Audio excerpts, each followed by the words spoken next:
Hey guys, it's Abby. Hi everybody. And Joseph.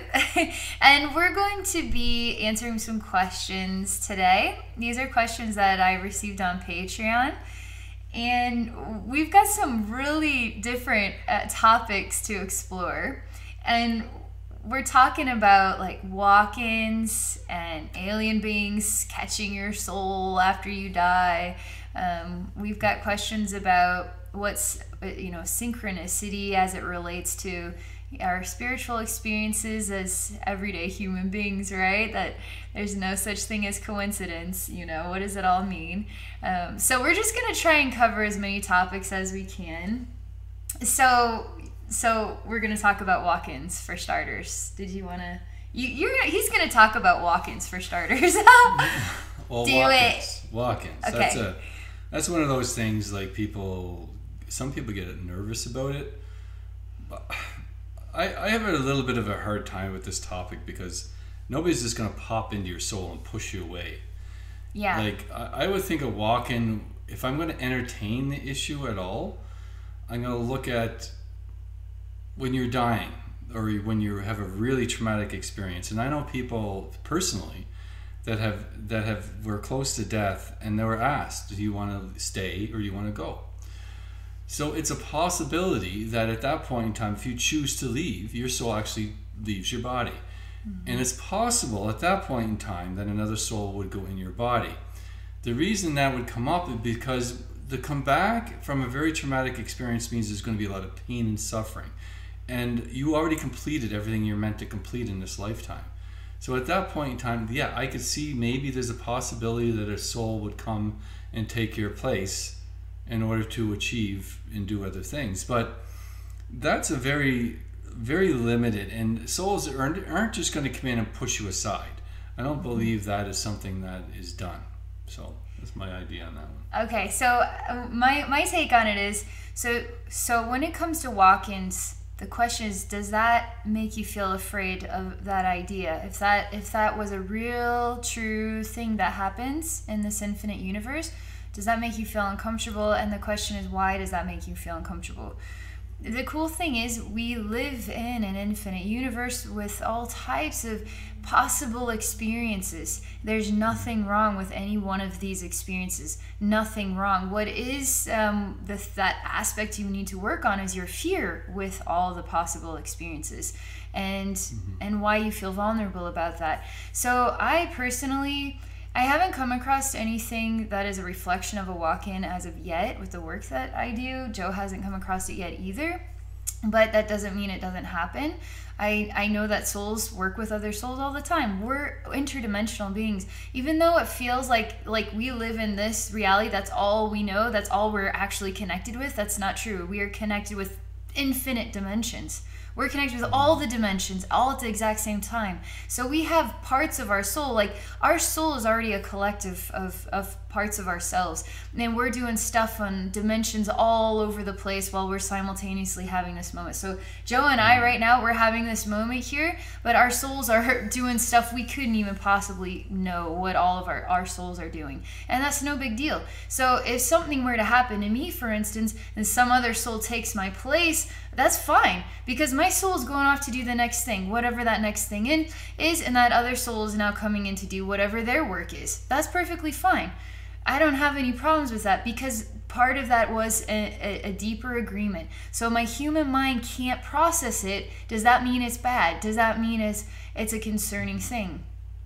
It's part of loving the possibilities, not resisting or fearing them. So that's kind of... Yeah, well, one other thing is possibility that people might misunderstand what that is. If people have a very strong awakening within their soul where they just completely change the personality, completely change what they're doing, it doesn't mean it's a walk-in. It means that you become enlightened. Mm-hmm. And when a person becomes enlightened, they will leave their job. They will leave relationships. They will do a 360-degree turn and completely change. Yeah. That isn't a walk-in. That is a soul that becomes awakened and will choose very, very severe and dramatic changes because it is fed up. It wants to change, or it just knows that this lifestyle Doesn't make any sense anymore. Right. So they will do whatever they need to do in order to grow and expand. And that could be part of the ascension process. You've heard that word thrown around many times. Yeah.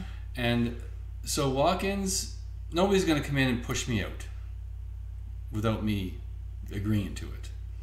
That's my opinion. And would that terrify you if a soul came and said, no, Joseph Bradley, you can't be in that body, my body? Now we're talking about like demons and stuff like that. Possession. Well, I've had dark energies come to me and ask me, it wants to use my body for a while. It's like, no, I don't think so. Not going to happen. Did you catch that? He had a dark entity come and say, can I take your body? I just want to use it for a while. Yeah, that's exactly what he said. Why it's slowly paralyzing my legs as it's coming up. It's pretty terrifying experience for most people, but once you get over the fear aspect of things, there is no fear. Yeah. So you just send it away. So it's kind of funny because you have a demon come paralyze you and ask you, I'm ready to take over your body now. You say no. That is pretty freaking scary. I think that's more scary than I have a car accident. I'm asked, are you ready to move on now? I say yes, and another soul says, wow, I'd really like to actually complete this body and this soul's experience, this body's experience. That actually, I think that's kind of cool in a way, and not a threatening thing. So I guess just another idea that popped into my head is, what if you had a family member that just totally, they had an event and then their personality totally changed? I would still love that family member for who they are or be supportive, while other parts of the family or friends or whatever may say, wow, what happened to you? But that becomes their own learning, their own things to work on. So in the end, we're just all working through, we're all changing all the time. We're all inspired to do things differently. So we're all just working through the learning. So the idea about walk-ins, when it comes to negative entities wanting to use you for something, say no. yeah. If you want them to, they will come in and take over. And that's where a lot of our serial killers could come from. People that have severe change, like, well, all of a sudden there's perfectly good people shift. And then they go slaughter their family. Yeah. That is not normal behavior. Right. But there's nothing to be afraid. I'm telling you guys, you do not have anything to fear. Yeah. If you are afraid, then that's just going to create more anxiety, more fear, more anxiety, more fear. Nothing can come in and take your body unless you agree to it. Right. So don't agree to it. Yeah, exactly. And feel your love. The more love, they're not even going to want to be around you. The more love you get in within yourself. Yeah, and I think from what I've heard, because I hear about these things. I don't know a whole lot about how that whole schematic works, and I don't come across it in the work that I do. I haven't, at least as of yet. But oftentimes there's sort of an event, there's a moment of death kind of thing, and then they come back to life, something of this kind, and then their personality changes and they start whatever they were doing before. Maybe they were an alcoholic, maybe they were just kind of low down, or something about their lifestyle completely changes and people don't really recognize their personalities anymore. So, but usually they kind of go on to do more positive things. That's kind of cool. So now you're starting to feel inspired to do more positive things. I think that's actually kind of a cool thing where you can say, wow, am I a new soul? Am I a walk-in? Because now I feel I care about spirituality where I didn't care about that before. What that's kind of cool, actually. You're shifting, your consciousness is shifting, and you're inspired to explore more that life has to offer. Instead of limiting yourself, you are opening your horizons up. So are you a walk-in because you've noticed your personality shifting and you're taking on interests that you didn't have before? Well, maybe. And if you are, that's kind of cool because you're broadening your horizons. But you're going to be aware of it. Like, this is one that's very, very clear. You don't become, like, I don't stop becoming Joseph. Right. And not be aware that I'm a different soul. If a new soul comes in, it's going to be very aware that it is not Joseph. Yeah. It's going to have a different awareness. But when you have extreme things that happen to you, there can be extreme changes in a person's life. And that's why I think a lot of people, when they get these extreme changes, they will totally change everything. And even a severe accident could create something in your physical body that's been jarred so much that it could open up parts of your mind that you didn't have access before. Right. Yeah. Anyway, I think this is. I think we said all we could say about that. Yeah. So another question we had, which maybe I'll kind of run through it, but it's one of those like random topics that you hear, the possibilities. I get this every now and then about fear that when I die, there's going to be an alien being that catches my soul and I won't really go to heaven. Let me just see if I can kind of read some of it. Hold on a second. Let me get to the part. Okay. Another question is something called a soul catcher. According to the testimony of an American test pilot, the dark entities that have destroyed the quality of life on this earth have constructed a device on the moon that is capable of capturing souls that are in transit between the physical body and the spirit realm. Evil alien beings are able to conduct experiments on the souls in a secret laboratory. So first off, souls that are leaving the human body to go to the spirit realm, we're already in the spirit realm. So right now, I'm in the spirit realm, you're in the spirit realm, Joe's in the spirit realm. We're already in the spirit realm, and our souls are already interdimensionally connected to everything.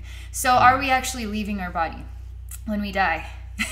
So the concept of what happens when I die, oh, my soul's leaving my body, I'm going through a tunnel of light into heaven, that is an idea that Joe and I aren't actually... We don't resonate with souls just leave the body and go to heaven. We resonate with souls leave the body and choose the next experience. So sometimes souls choose to stick around to see the funeral or try to help family members. Sometimes souls gravitate, that maybe there's an angel there. Or sometimes just souls just leave the body and like, I know who I am. I'm ready to go to the next experience. They don't even care about any of the tyranny or the chaos energies that exist here. But we don't live in a world where we're afraid of some technology that's going to capture our soul. Like, we live in a reality where we have the power because we are limitless souls. Our souls aren't limited. Our souls aren't human. Our souls are infinite. So they're part of the God consciousness, and that is a choice. If my soul chooses to become a part of that experience, then that is what the next thing is for me. But the next thing is happening simultaneously in past, present, and future in infinite numbers of dimensions. So it's just another experience. Literally, it's just another experience. Yeah. Again, it's fear. And yes. a lot of this is based on people's fears. When you don't be afraid of this. Don't ever be afraid of dying and feeling like you're going to go to the moon and be experimented on. Don't ever be afraid of that. All right. You actually need to work on allowing the angels to come in, because angels don't have any power. Love doesn't have any power. Like, the tyranny, the chaos is more powerful than anything else, and that's the misconception. The world humanity and all the garbage out on YouTube that's creating fear-based understandings has no idea the power of love. Like, we know the power of love because we've had to conquer ourselves, conquer our fears, conquer the spirit realm and alien beings and all kinds of experiences with love. And there's nothing more powerful than love. Nothing is more powerful than love. Fear and chaos is actually part of the illusion. And illusions can be transformed. Yes, they can.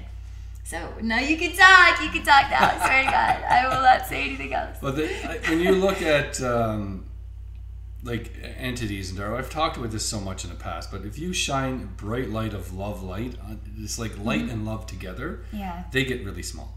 Yes. So and then they get smaller and smaller and smaller until there's nothing there.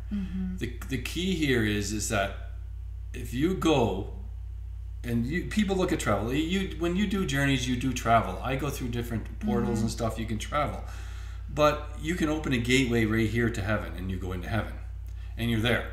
So the idea of traveling to go that they grab your soul, no, they don't have the power to do that. You have to choose to go into that facility and be experimented on. Yeah. So some part of your soul says, okay, I want this experience, and this is hard to grasp. You have to physically want that experience or spiritually want that experience before it's going to happen. So it's like when you go say that you're traveling by the moon, somebody grabs you, I don't believe any of that stuff. The idea is that if you believe in it, spiritually, they could take part of your soul and trap it in there. I've been in many situations where I went into facilities like these, dismantled them. Yes. And I've seen souls that all souls in the earth that were there. Yes.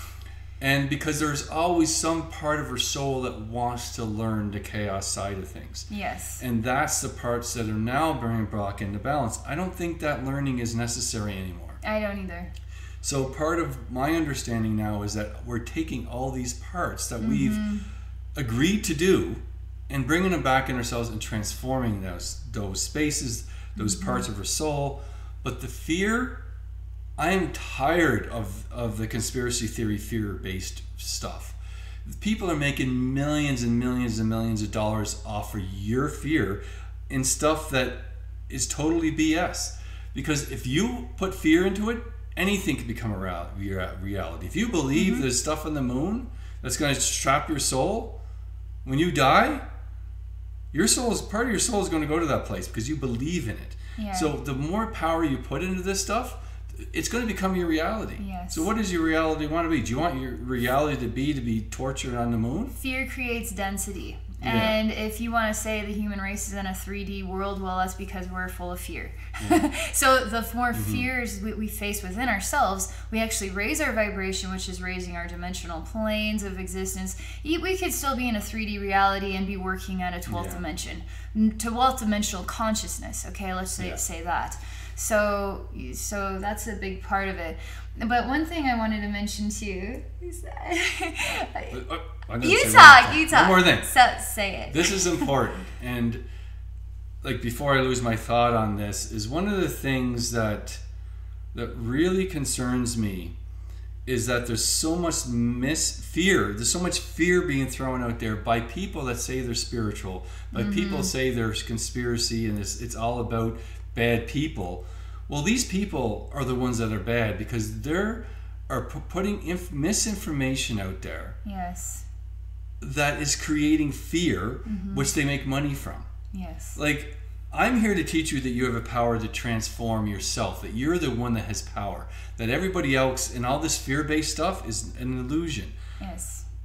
I'm not saying people don't make money from doing this type of work, but when people make money when they're lying to you to create fear, is one of the worst type of people out there.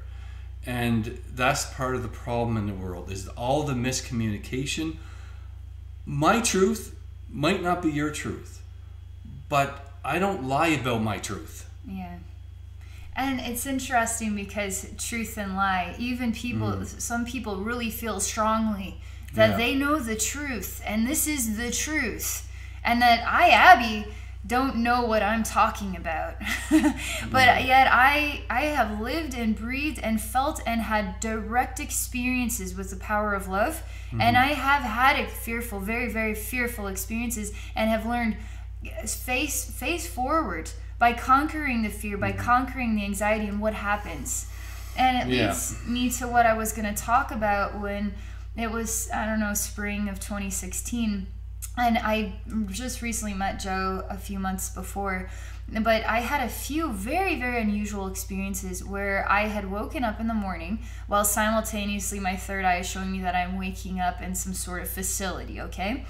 So a part of my soul is trapped in a space, and it looks like a facility, and there's like cages, but they're made out of glass, and there's like robotic souls is the only way I could describe them, and they were doing stuff, and I couldn't get out of it. But once I woke up, I woke up to that part of my soul.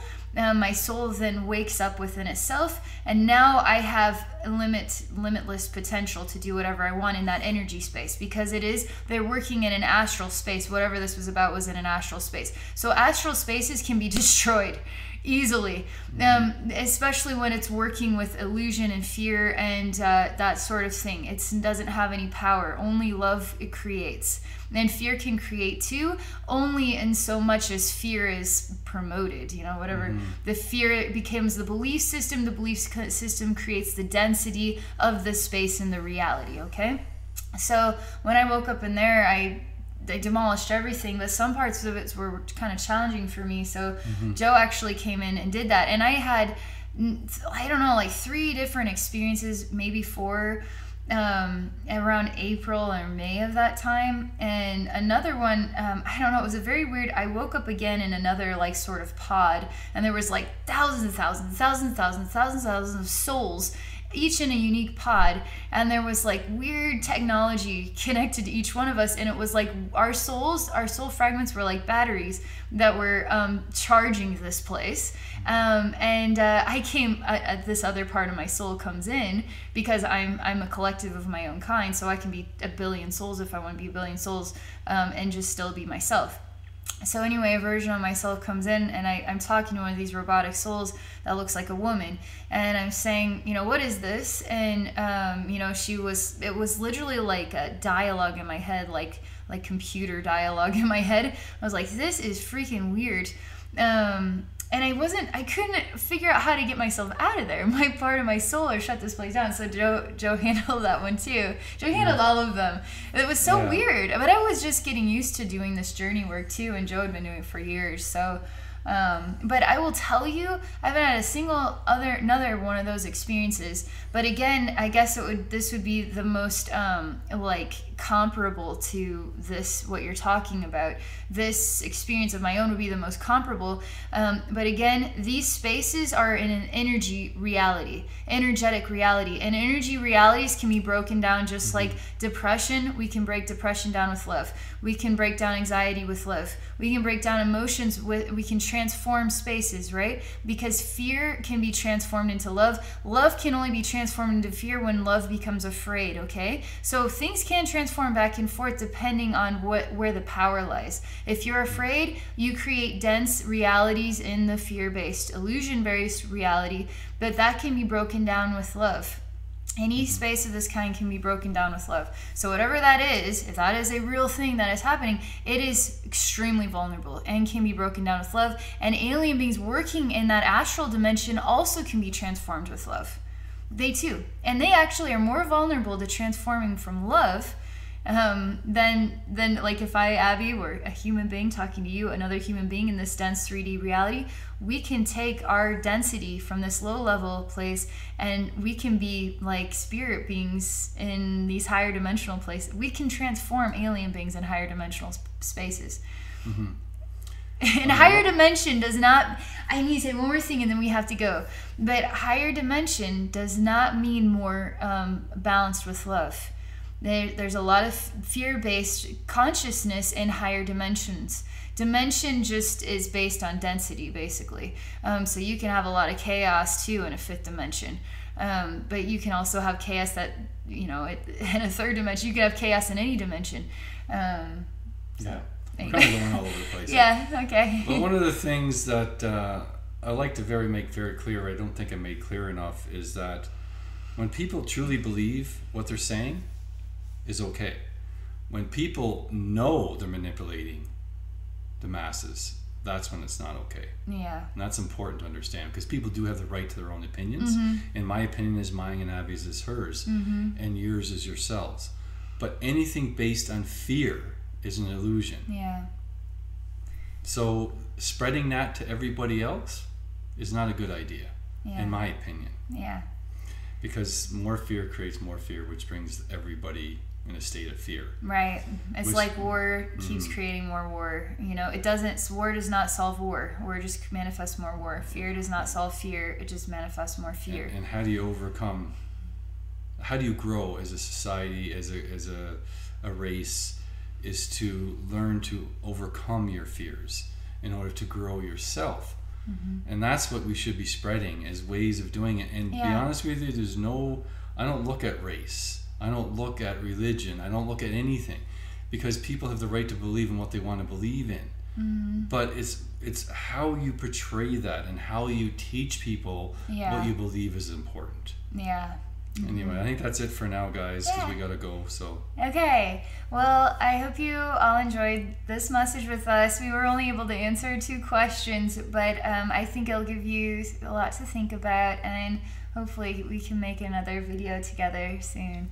So thank you all, and I guess I better tell you, if you want to get in contact, Joe and I do sessions together, or we do them uniquely, individually. But my website, you can find us on both of our websites, but my website is abbeynormalswisdomquest.com.